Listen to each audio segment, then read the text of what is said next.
मेरा नाम तुगलक है जी। मैंने आईडीबीआई से 5 साल पहले 20 लाख का लोन लिया था। उस समय रेट ऑफ इंटरेस्ट था 8.25 जी। और मुझे अब ये बैलेंस अभी करंट रेट ऑफ इंटरेस्ट 10% चल रहा है उसमें जी।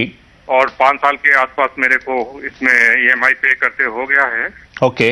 और मैं अभी जो दूसरे बैंक के ऑफर्स आ रहे हैं like SBI, axis bank, ICICI bank, बिल्कुल बिल्कुल, जो कि 3 साल के लिए फिक्स कर रहे हैं, कोई किसी का 8.5 नियर अबाउट 8.5। तो आप जानना चाह रहे हैं कि आपको ट्रांसफर करना चाहिए? बैलेंस ट्रांसफर करवा लिया। आपने क्या कह रहे हैं आप? जी आप बताएं तुगलक साहब, आप पूछना चाह रहे हैं ट्रांसफर करना बेटर रहेगा या नहीं? हाँ, ट्रांसफर करना बेटर रहेगा या आईडीबीआई के साथ ही कंटिन्यू करना ठीक रहेगा? ओके, हम आपको इस पर जरूर राय दिलवाते हैं। 10.5% के आसपास जैसे फिलहाल आपने जिक्र किया, और दूसरे बैंक्स की तरफ से ये जो अट्रैक्टिव ऑफर्स आ रही हैं, अरुणटा साहब आप इनके प्रश्न का जवाब दे सकें, क्योंकि जब ट्रांसफर करेंगे उसको लेकर जो चार्जेस भी साथ में शामिल रहते हैं, और पर इनका जो रेट ऑफ इंटरेस्ट जिस प्रकार से थोड़ा अपर साइड में है, तो ये क्या इनके लिए बेटर रहेगा? आप इसके अलावा हम आपसे आरबीआई ने भी इसको लेकर कुछ कंसर्न शो किए हैं जो बैंक्स आजकल टीजर प्रोडक्ट्स ऑफर कर रहे हैं, तो आप इनको स्पेसिफिकली एडवाइस दे सकें, फिर हम आपसे ओवरऑल ये जो बाजार में हलचल चल रही है, जो जंग छिड़ी हुई है, उस पर भी हम कमेंट चाहेंगे।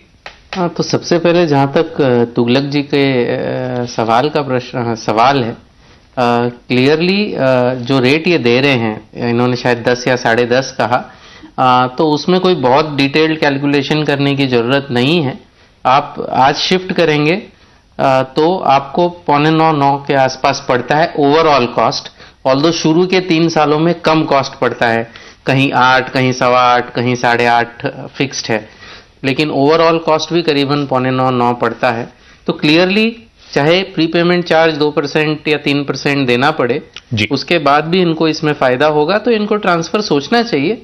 सिर्फ एक ही तय कर लें कि पहले आईडीबीआई से भी बात कर लें, अगर वो भी रेट गिराने के लिए तैयार हैं, जो कि नॉर्मली वो करते हैं, मतलब सिर्फ आईडीबीआई की बात नहीं कर रहा हूं मैं, हर बैंक ये अगर अच्छा कस्टमर होता है जो समय पे भुगतान कर रहा है, और वो अगर उनके हाथ से छूट कर दूसरी बैंक में जा रहा है, तो नॉर्मली जो अपनी बेस्ट रेट है वो उनको ऑफर करते हैं। तो जैसे तो उनसे भी आप ऑफर लीजिए।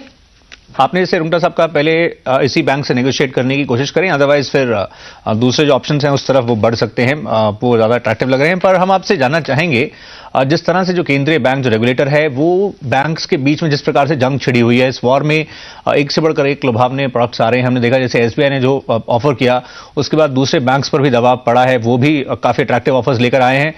पर आज रेगुलेटर ने इसको लेकर कंसर्न शो किए हैं, कुछ चिंतित है रेगुलेटर जिस तरह से ये टीजर प्रोडक्ट्स ऑफर हो रहे हैं, क्योंकि ग्राहक उसमें जिस तरह से ये तुगलक साहब का ही एक बार अट्रैक्ट तो होता है, पर बाद में वो रियलाइज करता है कि later on rate of interest पर धीरे धीरे बढ़ते भी हैं। तो आप ये जो पूरा जो आरबीआई के कंसर्न्स हैं और जो बाजार में चल रहा है, इसको कैसे आप एनालाइज करते हैं? खैर, जो आरबीआई ने कंसर्न जताई है उसके तो एग्जैक्ट टेक्स्ट मैंने नहीं देखा है, तो इसलिए उस पर कमेंट करना तो शायद सही नहीं होगा कि एग्जैक्टली उनकी क्या कंसर्न है, ये समझ कर ही उस पर कमेंट किया जा सकता है। जहां तक टीजर लोन्स का सवाल है, क्लियरली इसमें कंसर्न ये है कि जब 2 साल या 3 साल के फिक्स्ड रेट के बाद जब रेट्स बढ़ेंगी या रेट्स शायद फ्लोटिंग हो जाएंगी, और अगर उस समय रेट्स बढ़ी हुई हैं, यानी उस समय उनको हायर रेट लगेगी, तो शायद कस्टमर का बजट उसके लिए तैयार ना हो, और ये वैलिड कंसर्न है। ऐसा इसको इनवैलिड कंसर्न नहीं कहा जा सकता है, बट ये कंसर्न तभी भी अराइज होती है जब रेट्स बहुत फास्ट बढ़ती हैं। तो अगर हम 2006 या 2007 का और या 2008 का पहला हाफ ईयर लें, तो उसमें भी रेट्स लगातार बढ़ती रही थी। उस समय सब लोग फ्लोटिंग रेट पे थे, उस समय भी ये कंसर्न्स थी कि जब रेट इतनी बढ़ी हैं तो क्या कस्टमर के बजट्स इसको पे कर पाएंगे। फिर चूंकि रेट्स कम हो गई तो वो कंसर्न्स चली गई या कम हो गई वो कंसर्न्स, तो क्लियरली ये कंसर्न होना वाजिब है।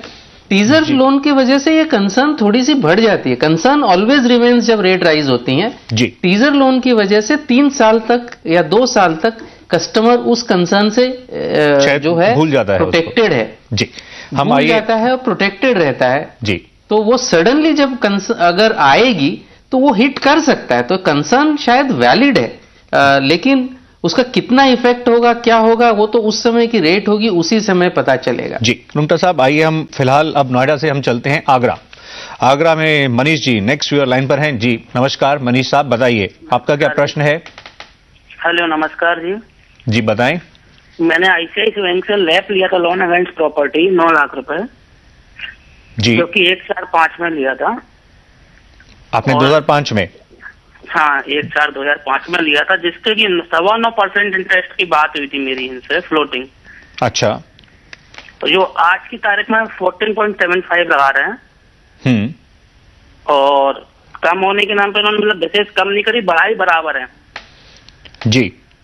तो इसमें मेरे को कोई ऑप्शन मिल सकता है और किसी बैंक में ट्रांसफर करने पे कि मेरे को इसकी रेट ऑफ इंटरेस्ट कम पड़े? जरूर हम आपको इस पर राय दिलवाते हैं।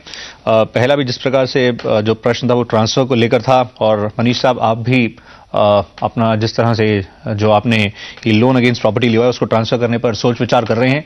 क्या ये एडवाइजेबल होगा रुंगटा साहब, इनको क्या आगे बढ़ना चाहिए, ऑप्शंस एक्सप्लोर करनी चाहिए? तो ऐसा है कि मनीष जी अगर आप रेट्स देखें और कई जगह आप जो मार्केट में रेट्स चल रही हैं वो देख सकते हैं। अपना पैसा पर भी एक कंपैरिजन है जहां पर आप 30-40 बैंकों की कंपैरिजन देख सकते हैं।